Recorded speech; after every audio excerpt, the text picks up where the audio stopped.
3 Disturbing True Trucker Horror Stories, Volume 9. Number 1. Last year, I had a job as an over-the-road truck driver for a company that required 2 drivers per truck. My co-driver and I had set up a schedule where he would drive during the day and I would take over the night shift. While some people may not like driving at night, I didn't mind it at all. However, one particular night during a trip from Missouri to Oregon, I experienced something that sent chills down my spine. It was near midnight when we were driving on the I-84 west in Wyoming near Elk Mountain. Although the weather wasn't great, it wasn't terrible either. We had just stopped for lunch and were driving down the interstate when I saw a truck in the eastbound lane. This truck was every trucker's dream, a fire engine red vehicle with shiny chrome all over it. It was glowing, or seemed to have a spotlight on it, and it had a massive cloud of fog right behind the cab, which seemed like it was pulling it along. This cloud stretched to cover the entire interstate, and as soon as the truck passed by, the fog vanished into thin air. I looked in my mirror and didn't see anything. Just a few miles later, we hit a windstorm with winds of 60 plus miles per hour and gusts of 100 plus. It felt like we were being pushed around like a toy, and I could barely keep my truck on the road.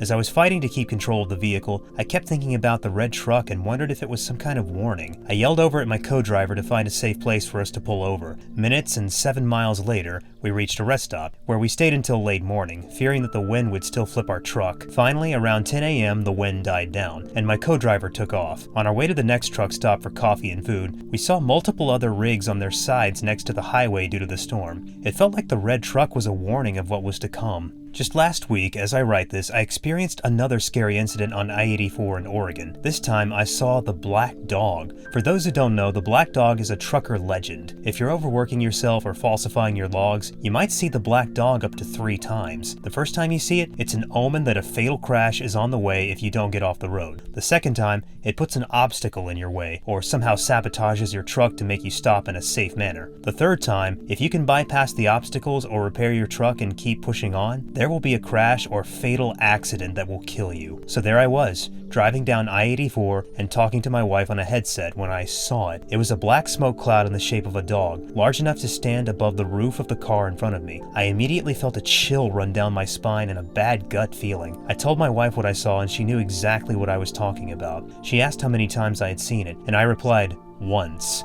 I turned off the radio and slowed down, keeping an eye out for any other signs. Fortunately, nothing else happened, but I did see a trooper with lights and sirens going back the way I came, followed by an ambulance. I began to believe that the Black Dog was not meant for me that day. Number 2. I've seen quite a few things, but there were a couple of creepy encounters that I will never forget. One time, I received a call at about 1 in the morning in the winter. A trucker was broken down on a highway about an hour away. Being self-employed, I took whatever calls and income I could get. I pulled in ahead of the truck and backed up so I could get my tools and light equipment close to it. I met the guy, and wow, did he smell like he had not been in a shower for months. I asked him what was going on, and it turned out that some of the air controls in the cab had broken and were causing a lot of alarms to go off. While I was working, something started to rub and roll across my chest, like someone was running a hose across me. I sat up, and it was a freaking python. Never once did he mention there was a python in the cab. I finished up and got out, and he said, "You think that was scary? Well, I got body parts in the back." At that point, my heart stopped. On a dark, quiet highway alone with some smelly trucker in the middle of nowhere, and he says something like that?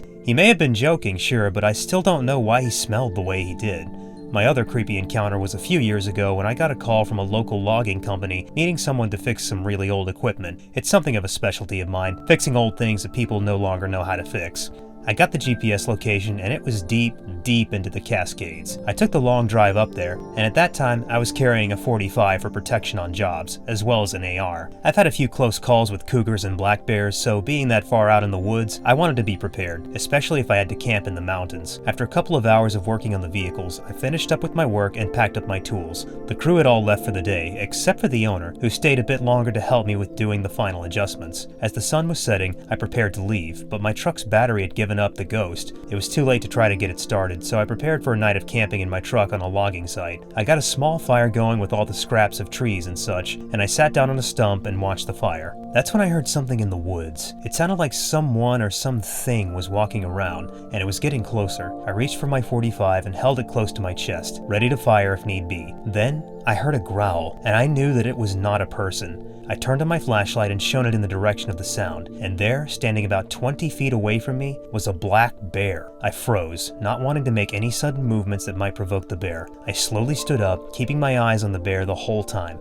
It stood up on its hind legs and looked at me for what felt like an eternity. Then it slowly turned and walked away, disappearing into the woods. I sat back down on my stump, my heart racing. I couldn't believe that I had just encountered a black bear. I sat there for a while longer, letting the fire burn down to embers, before climbing into my truck and trying to get some sleep. Number 3. It was a dark and stormy night, and my family and I were on our way back to the city after spending a wonderful weekend at our farmhouse. The trip had been a perfect escape from our mundane daily routine, but it was now time to return home. We had been on the road for hours, with only the sound of the rain pounding against the car to keep us company. As we drove down the deserted road, I couldn't help but feel uneasy. The only light came from our car's headlights, which illuminated the thick fog that seemed to surround us on all sides. The silence was only broken by the occasional clap of thunder in the distance. Suddenly, without any warning, the car started to sputter and jerk. We had run out of gas, and panic set in as we realized we were stranded in the middle of nowhere in the middle of the night, with no one around for miles. Just as we were starting to despair, we noticed a faint light in the distance.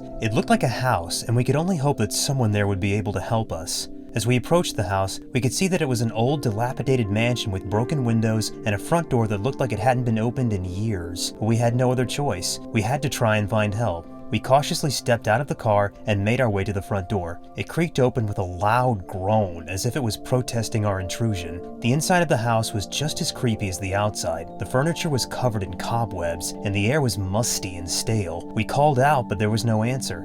It seemed as if the house was completely abandoned. We decided to split up and search for a phone or some other means of communication. As I was searching the ground floor, I heard a strange noise coming from upstairs. It sounded like someone was shuffling around, but I couldn't see anyone. I called out to my family, but they didn't answer. I started to feel a sense of dread wash over me. What if we weren't alone in the house? I made my way up the stairs, each step creaking loudly underfoot. As I reached the top of the stairs, I saw something that made my blood run cold. Standing in front of me was the ghostly figure of a family. A man, a woman, and 2 young children. They were all dressed in old-fashioned clothing, with messy long hair, and their faces were twisted in an expression of anger and despair. I couldn't move. I was frozen in fear as they started to advance towards me. I could feel the coldness emanating from them. Was I hallucinating, or was it real? Just as they were about to reach me, I heard my family calling out to me. It shook me, and I looked below and then towards the ghostly family again. But to my surprise, there was no one. This time the ghosts disappeared, and I was suddenly back in the present moment. We found the phone and immediately called for help. As we waited for someone to come, I told my mother what I had seen upstairs, but she didn't believe me. It so happened that my mother saw a similar showdown of people in the living area. We all huddled together, too scared to speak. We knew that there was something wrong with the place, and the shadows we saw were not just hallucinations. We had a strong feeling that we had just narrowly escaped a fate worse than death. Thanks for watching. If you enjoyed the video, please like, share, and subscribe for more content like this in the future.